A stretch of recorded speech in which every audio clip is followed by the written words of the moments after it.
let's go through your account details. You can get to your account from the main screen, which is also the viewing email screen. If you look in the top right corner, you're going to see a little round circle, and it will have your initial in it. My name is Janice, so my initial J is in that little circle. If you hold the button down on that little circle, there will be a drop-down menu.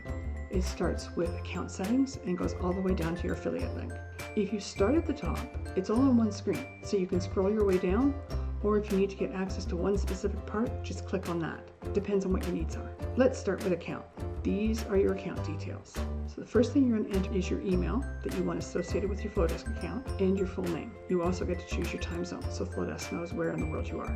This is also the point where you can change your password. So if you need to do that, I believe you'll still need your old password, but you can click on it and add a new password in.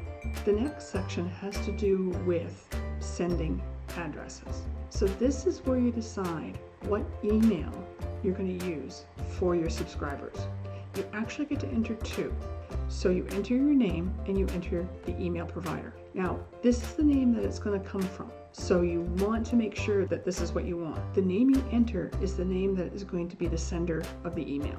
So it might be nice to have two different places you can send from. You do have to verify your email, and you click on the verified button and it should come back pretty quickly, whether or not you've got a legitimate email. Because there are two different entry emails, you can select which one of the emails you want as the default. So that means that anytime you send out a broadcast or a workflow, this is the address that they're going to see as the sender. But because you have two of them, you can go in and change the default so that you can select the other one if you want, if you have to make a change. The next part is all about domain authentication. The first domain you have to authenticate is your email address.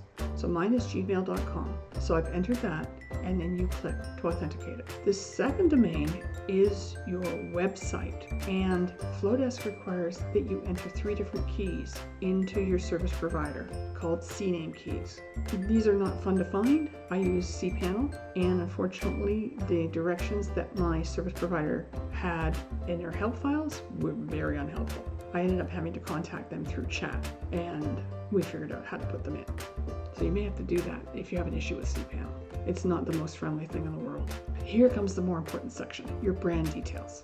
The first thing that you can enter in Flodesk is your logo, if you have one. So it's a drag and drop. Mine is transparent so that I don't have a background behind it, but that's up to you. The next thing you enter is your company name, your company website, and finally your company address, which includes your country. You have to have a legal address. If you don't have a brick and mortar business and you don't want to enter your home address, then I suggest you get a postal box. Flodesk will not allow you to use their business address. I checked. Now for your social media links. There are 10 icons here. If they're a gray color, that means you haven't entered any information.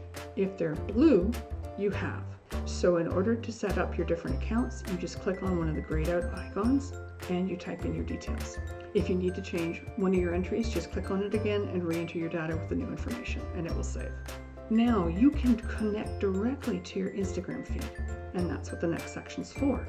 You can choose to display your Instagram feed in your emails. I didn't do this, so I didn't enter it. Onto your brand colors. There are 5 circles here, which means you can have up to 5 brand colors.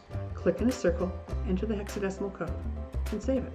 You don't have to have 5, you can have 2 or 3. If you want to change them, just click on the color you want to change and enter the new color. It's very flexible and very easy to do. The last statement, include made with love in Flodesk, is a line that will happen automatically if you haven't paid your subscription fee. If you're still on the trial, this is going to display at the bottom of every email. If you have subscribed already and you're paid, then you'll notice the little toggle button, so you can turn that off if you don't want that in every email. You can also connect your Shopify account if you have one. I don't, but that is available. The next part are your plan details. So you get to enter what kind of plan you have and your payment options, and it will tell you when your join date was and your next billing date. And the last section is your Flodesk affiliate link.